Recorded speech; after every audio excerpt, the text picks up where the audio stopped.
নমস্কার বন্ধুরা, আমি শুভ্রনীল। এসকে মুভিজ একগুচ্ছ ছবির অ্যানাউন্সমেন্ট করেছিল, তার মধ্যে থেকে অন্যতম অঙ্কুশ হাজরা অভিনীত চন্দ্রবিন্দু, যার অফিসিয়াল টিজার আজকে ড্রপ করে দেওয়া হয়েছে। 23শে মে মুক্তি পাচ্ছে ছবিটা।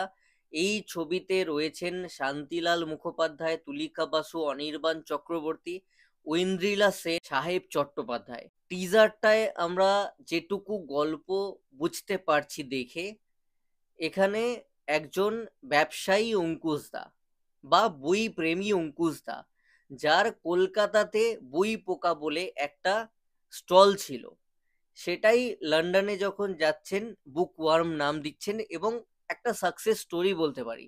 সে ভীষণভাবে লন্ডনে গিয়েও সাকসেসফুল হচ্ছে, একটা নিশ্চয়ই তারও স্ট্রাগেল আছে।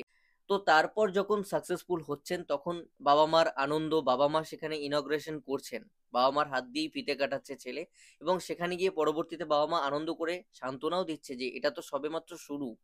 একসঙ্গে কাটাচ্ছে একটা ভালো টাইম তারা। হঠাৎ করেই কোথাও তাদেরকে যেতে হয়, বাবা মাকে ড্রাইভ করে বাবা মা যাবে, ছেলের সাথে যেতে পারছে না। ছেলে কিন্তু ওয়েদার রিপোর্ট দেখে বাবাকে জানায় যে আজকে কি না গেলেই নয়, ওয়েদার ফোকাস রিপোর্ট কিন্তু খুব খারাপ আছে।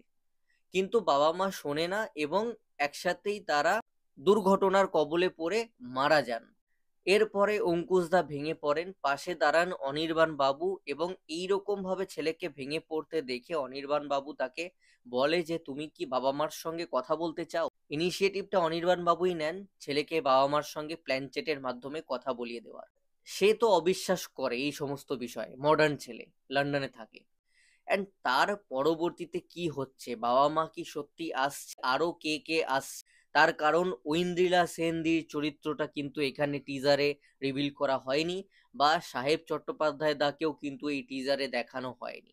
আমার ওভারঅল দেখতে ভীষণ ভালো লেগেছে। অবভিয়াসলি এসকে মুভিজ, যাদের ইকুইপমেন্টস নিয়ে বড় বড় পলিটিক্যাল ক্যাম্পেইন হয়, সিরিয়ালের শুটিং হয়, তো তারা এখানকার রাজা। তারা যখন নিজেদের ছবি বানাবে তখন তো ওই ঝাঁ চকচকে ব্যাপারটা ধরা পড়বেই। মুশকিল হলো যে এই গল্পগুলো কতটা দর্শক নেবে, কারণ ওরাও 2025-এ দাঁড়িয়ে কিন্তু বানায়নি।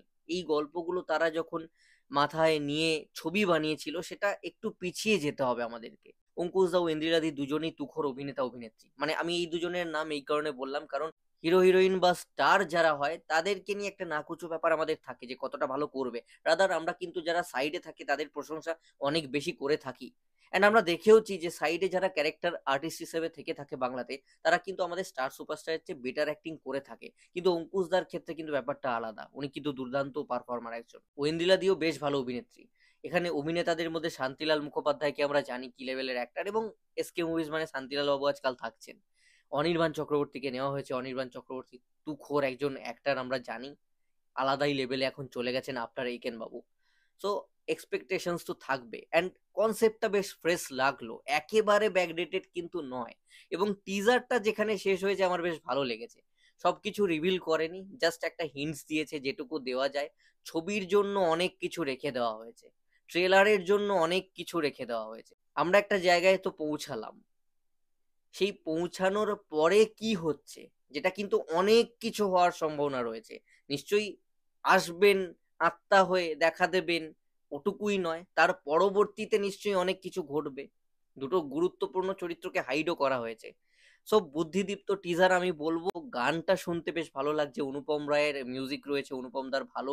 গানটা শুনলাম, খারাপ না, বেশ বই পোকাকে ম্যাচ করে করা হয়েছে যেহেতু দোকানের নামটা ছিল, এবং আইডিয়া লাগানো হয়েছে। বোরিং কিন্তু নয়, ইন্টারেস্টিং অবশ্য। সাধারণত আমাদের এখানে এই টাইপের কাজ কোথায় হয়?